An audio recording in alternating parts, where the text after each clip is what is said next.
it's Raph again. So, for this video, ako ay magme-makeup tutorial. At ang gagawin nating makeup is yung makeup na madalas nating makita sa Instagram. I'm talking about yung mga pictures sa Instagram na pak na pak kilay, pak na pak yung contour, pak na pak yung highlight, pak na pak yung ilong, pak na pak yung labi. As in, mapapatanong ka talaga kung, shit! Siya na ba to? Bakit iba yung mukha? Pero ang hindi ninyo alam, nag-makeup lang siya ng todo-todo at pangmatagalan para mag-picture. Ito todo natin to best. Gagamitin natin lahat ng technique, lahat ng galing, lahat ng produkto para lang mag-picture. In short, we are going to do the Instagram body makeup look. So, syempre, unang-una, ayaw nyo na yung buhok ninyo ay nakakalat sa mukha. Then, after we remove the hair out of our faces, tayo ay mag-color correct. Kasi yung mga tao sa Instagram, guys, ayaw nilang makita ng kanilang mga viewers ang kanilang mga kamalian sa mukha, mga discoloration. Kaya kung katulad kita at marami kang ganon, marami kang mga pula-pula, katulad dito, eto, mag-color correct ka, best. Itong green ay para sa mga redness ninyo. Okay. Ayan. Kita nyo naman, parang nawala na yung redness. Pero of course, may green tinge. Pero mawawala yan later pag nagbigay na tayo ng funda. And itong orange color corrector, it will deal with the darkness. Mga dark circles natin dito sa under eyes. Again, huwag nyong itutudo, guys, ha. Tapos, pwede din siya dito. Kung meron kayong bigo-bigote dyan. Ay, balbas pala, balbas, hindi bigote. Siyempre, yung mga nagpo-post ng pak na picture sa Instagram, walang bigote yun, guys, no? Wala din silang eye bags, darkness, redness. Laban tayo, guys, para maraming likes. Para mapansin na tayo ni crush. Para hindi lang siya magla-like, magdi-DM pa siya. After color correcting ng ating mukha, tayo ay kukuha na ng beauty blender at ang ating mga foundations. Gagamit nitong Revlon Photo Ready Airbrush Effect. Gagamitin ko to kasi medyo darker yung shade na nasa akin. Kasi guys, yung mga Instagram body na yan, mahilig sila sa mga parang matan na skin tone. Mas sexy yung tan. Influensya na rin yan ng Kardashians. Haluan ko na rin siya nitong Infallible ko na Pro Matte in the shade Shell Beige para mamula-mula siya. Ayan. I-dot-dot lang natin siya sa ating face. And okay lang yan if parang marami. Mas makapal, mas maganda para dito sa makeup look na ito. Kasi alam mo yung mga Instagram body na yan, pinapakita talaga nila yung mga produkto.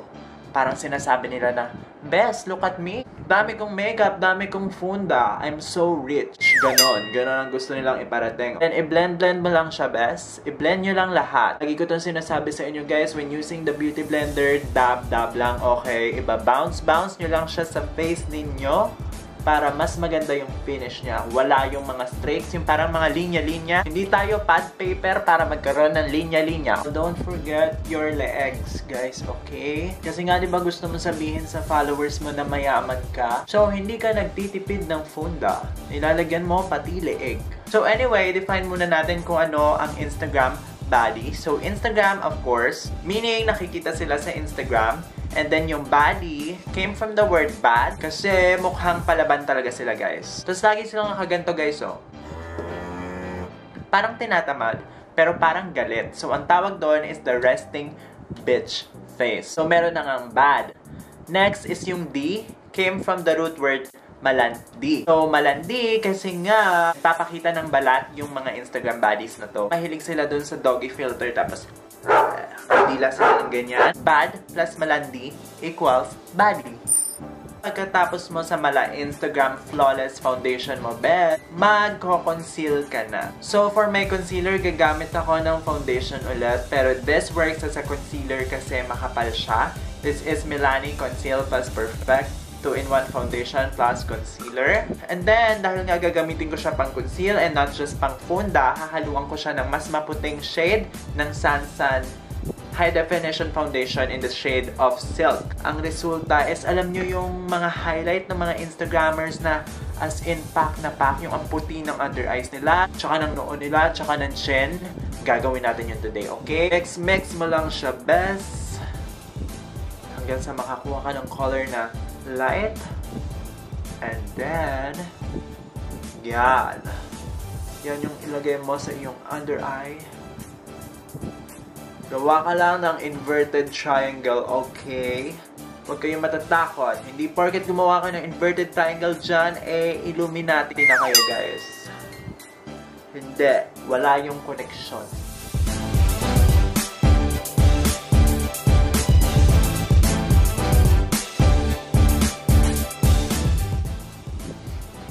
Ayan. And then, of course, alam nyo na kailangan nyo to i-blend. Kasi pag hindi nyo to binlend, bes, edi monta nga. Pwede nyo rin siya ilagay dito sa inyong eyelid para ma-prime din itong area na to for your eyeshadow later. Keep on blending, blending, blending. Diba? Ang ganda nung effect. As in, bright na bright yung dito nyo. Guys, ang hirap talagang tumingin sa lens. Okay, napapatingin ako dito sa taas. Alam ko yung iba sa inyo nagta-thumbs down dahil nakatingin ako dito sa aking viewfinder. Pero guys, pasensyahan nyo na si Bebe Raf. Okay?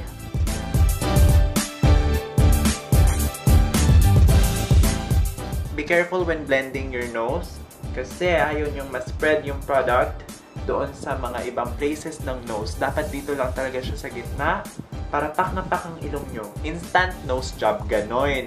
So ayan, everything is blended. Kita nyo naman yung effect nun, di ba? Wala pa akong contour pero parang nakakontour na. Tayo ay magbe-bake na, okay? Ibe-bake muna natin itong ating under eyes. So, ang gamit ko is itong Nishido Final Powder in the shade Ivory Glow. Of course, gagawin nyo rin to sa kabila. Lalagyan din natin itong chin para mas maging highlighted pa siya and bright na bright. Mas bright pa sa future ninyo ng jowa. Joke lang, haha. Sige, damihan nyo lang yung pulbos hanggang maging glow in the dark ka na, besh. Nilagyan ko na rin ng konti ang aking nose bridge. Sakto pa tong pa-bathrobe ko sa inyo, guys. Mukha na akong geisha. I'm always looking forward sa pagka-contour. So, ang gagamitin ko itong Catrice Cosmetics All Around Contouring Palette. Siya ay cream contour. Gamit ako ng cream kasi gusto ko kitang-kita yung contour.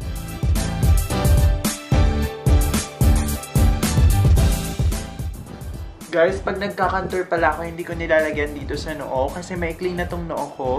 Kung medyo mahaba kayo dyan, kung meron kayong paliparan, lagyan nyo yung dito, yung sa edge ng inyong hairline.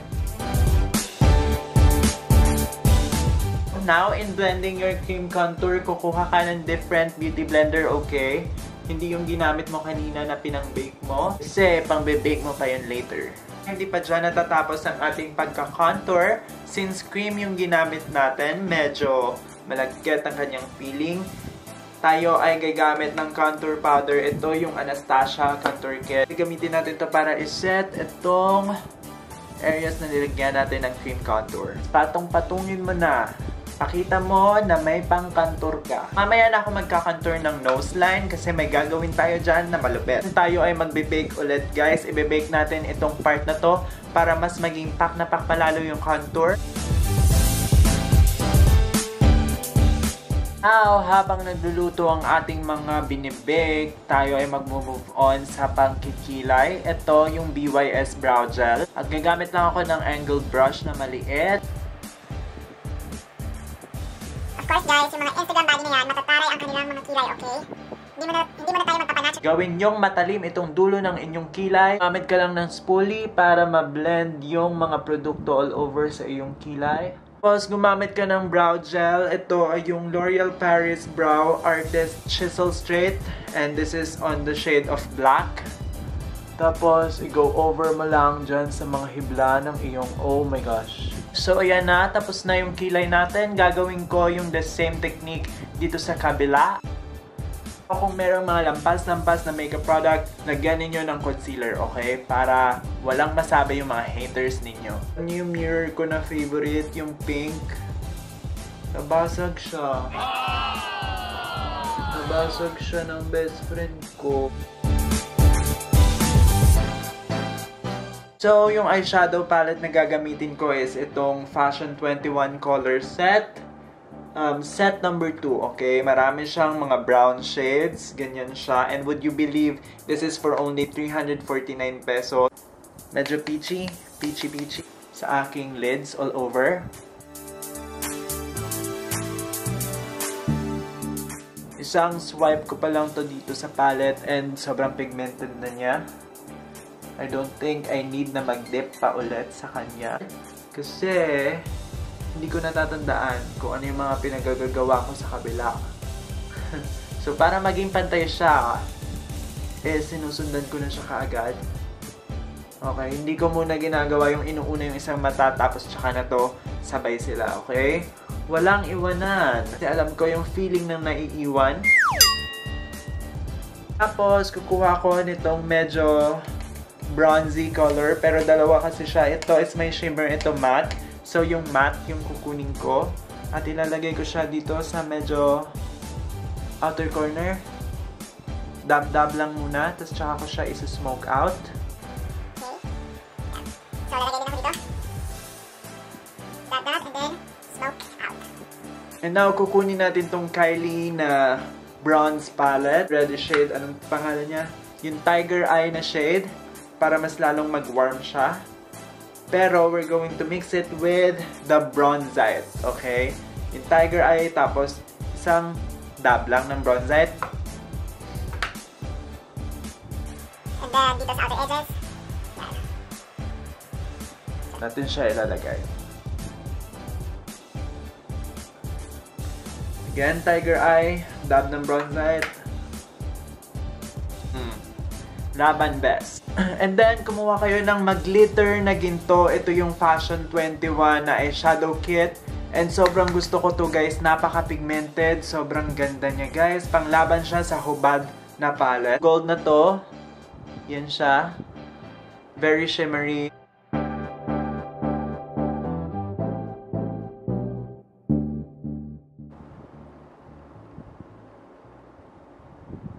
Tapos, itong light shade na to is ilalagay natin sa inner corners. Wait lang, lutong-luto na tong ating binibake.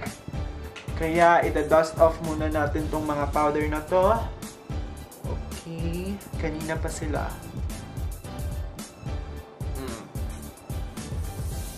Pak!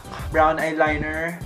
Kung meron kayong liquid, gamitin nyo yun. Pero wala ako nun, kaya LA Girl Endless na semi-permanent auto eyeliner. Kasi outline ko lang siya dito sa aking upper and medyo sa lower lash line.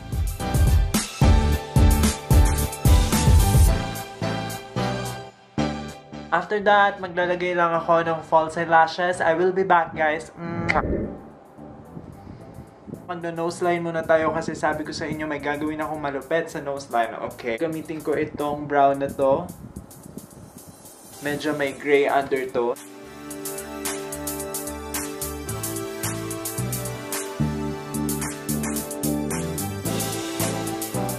And guess what guys, kung anong gagawin natin?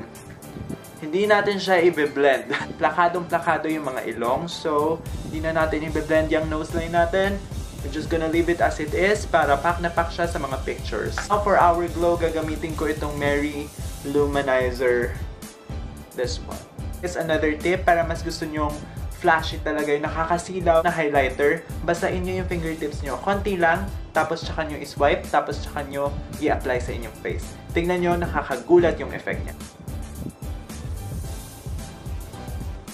Sabi ko sa inyo Now, don't be afraid kung sobrang kitang-kita ang inyong highlight. Kasi that's the goal, guys. Gusto natin yan ipakita sa mga pictures sa Instagram.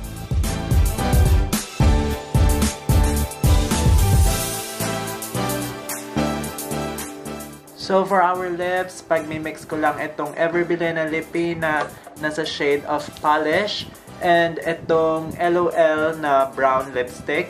Sobrang mura lang nito. At kaya ako pinili yung LOL kasi hindi naman ako everyday gumagamit ng brown lipstick.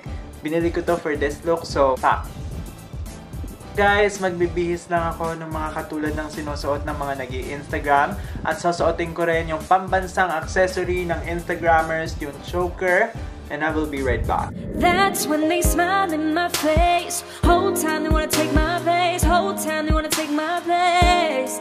Oh, yeah, I know they wanna take my place. I can tell that love is fake, 'cause I don't trust a word you say. How you wanna click up after your mistakes? Look you in the eyes and it's just not the same.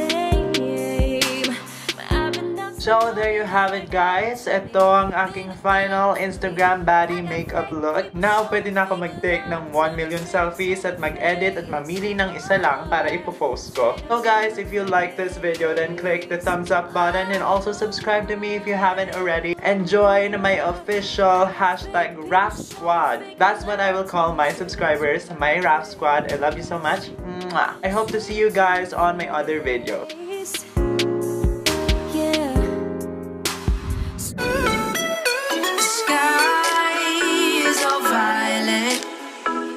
If I'm taking shotgun, let me ride it with you, with you.